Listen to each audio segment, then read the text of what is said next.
ಈ ಸಿನಿಮಾದವರಿಗೆ ಇಲ್ಲಿಗಿಂತ ಹೊರದೇಶದ ಮೇಲೆ ಒಂದಷ್ಟು ಪ್ರೀತಿ ಹೆಚ್ಚು.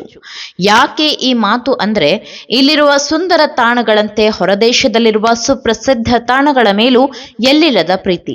ಹಾಗಾಗಿ ಭಾರತೀಯ ಚಿತ್ರರಂಗದ ಮಂದಿ ತಮ್ಮ ಸಿನಿಮಾಗಳನ್ನ ವಿದೇಶಗಳಲ್ಲಿ ಚಿತ್ರೀಕರಿಸುವುದು ಮೊದಲಿನಿಂದಲೂ ಕಾಮನ್ ಆಗಿಬಿಟ್ಟಿದೆ. ಅದೊಂದು ರೀತಿ ಸಿನಿಮಾ ಮಂದಿಗೆ ವಿದೇಶಿ ಚಿತ್ರೀಕರಣ ಖಯಾಲಿ ಅಂತಾನೂ ಅನ್ನಬಹುದೇನೋ. ಇರಲಿ, ಈಗ ವಿಷಯ ಏನಂದ್ರೆ, ಪಹಲ್ಗಾಮ್ ಮೇಲಿನ ಉಗ್ರರ ದಾಳಿ ನಂತರ ಭಾರತ ಮತ್ತು ಪಾಕ್ ಮಧ್ಯೆ ಉದ್ವಿಗ್ನ ಸ್ಥಿತಿ ಎದುರಾಗಿದ್ದು ಗೊತ್ತೇ ಇದೆ.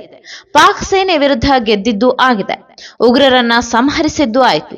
ಆದರೆ ಪಾಪಿ ಪಾಕಿಸ್ತಾನ ಅಸಹಾಯಕ ಸ್ಥಿತಿಯಲ್ಲಿದ್ದಾಗಲೂ ಎರಡು ದೇಶಗಳು ಮಾತ್ರ ಆ ಪಾಕಿಗಳಿಗೆ ತಮ್ಮ ಬೆಂಬಲ ಸೂಚಿಸಿದ್ದವು. ಈಗ ಆ ಎರಡು ದೇಶಗಳ ವಿರುದ್ಧ ಭಾರತದೆಲ್ಲೆಡೆ ಆಕ್ರೋಶ ವ್ಯಕ್ತವಾಗುತ್ತಿದೆ. ಅಂದಹಾಗೆ ಪಾಕ್ಗೆ ಬೆಂಬಲ ಕೊಟ್ಟಿದ್ದು ಟರ್ಕಿ ಮತ್ತು ಅಜರ್ಬೈಜಾನ್. ಪಾಕಿಸ್ತಾನ ಭಯೋತ್ಪಾದನೆಗೆ ಬೆಂಬಲ ಕೊಡುತ್ತಿರುವುದು ಗೊತ್ತೇ ಇದೆ. ಈ ವಿರುದ್ಧ ಭಾರತ ಪಾಕ್ ವಿರುದ್ಧ ಹೋರಾಟಕ್ಕಿಳಿದಿದೆ. ಹೀಗಿರುವಾಗಲೇ ಈ ಎರಡು ದೇಶಗಳು ಮಾತ್ರ ಪಾಕ್ಗೆ ಬೆಂಬಲ ನೀಡಿದೆ.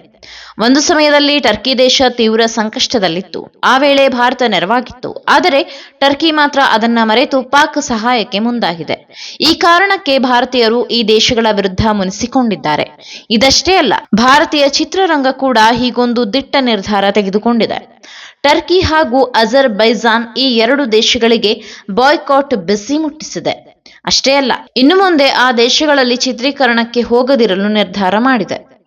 ಈ ಹಿಂದೆ ಭಾರತೀಯ ಚಿತ್ರರಂಗ ಟರ್ಕಿ ಹಾಗೂ ಅಜರ್ಬೈಜಾನ್ ದೇಶಗಳ ಸುಂದರ ತಾಣಗಳಲ್ಲಿ ಅನೇಕ ಸಿನಿಮಾಗಳ ಚಿತ್ರೀಕರಣ ನಡೆಸುತ್ತಿತ್ತು. ಆದರೆ ಪಾಕಿಸ್ತಾನಕ್ಕೆ ಟರ್ಕಿ ಮತ್ತು ಅಜರ್ಬೈಜಾನ್ ದೇಶಗಳು ಯಾವಾಗ ಬೆಂಬಲ ಸೂಚಿಸಿದವೋ ಆ ಕ್ಷಣದಿಂದಲೇ ಈ ಎರಡು ದೇಶಗಳಿಗೆ ಭಾರತೀಯ ಚಿತ್ರರಂಗ ಕೂಡ ಟಕ್ಕರ್ ಕೊಟ್ಟಿದೆ.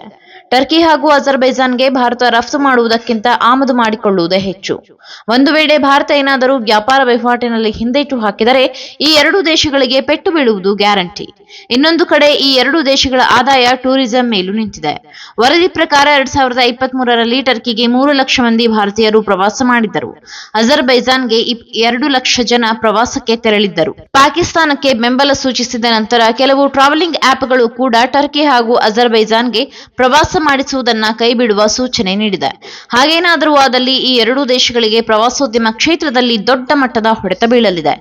ಈಗಾಗಲೇ 60% ಮಂದಿ ಎರಡೂ ದೇಶಗಳಿಗೆ ಪ್ರವಾಸ ರದ್ದು ಮಾಡಿರುವ ಬಗ್ಗೆಯೂ ವರದಿ ಇದೆ. ಇದೇ ಬೆನ್ನಲ್ಲೇ federation of western India cine employees ಸಹ ಟರ್ಕಿ ಹಾಗೂ ಅಜರ್ಬೈಜಾನ್ ಅನ್ನ ಬಹಿಷ್ಕರಿಸುವುದಕ್ಕೆ ನಿರ್ಧರಿಸಿದೆ.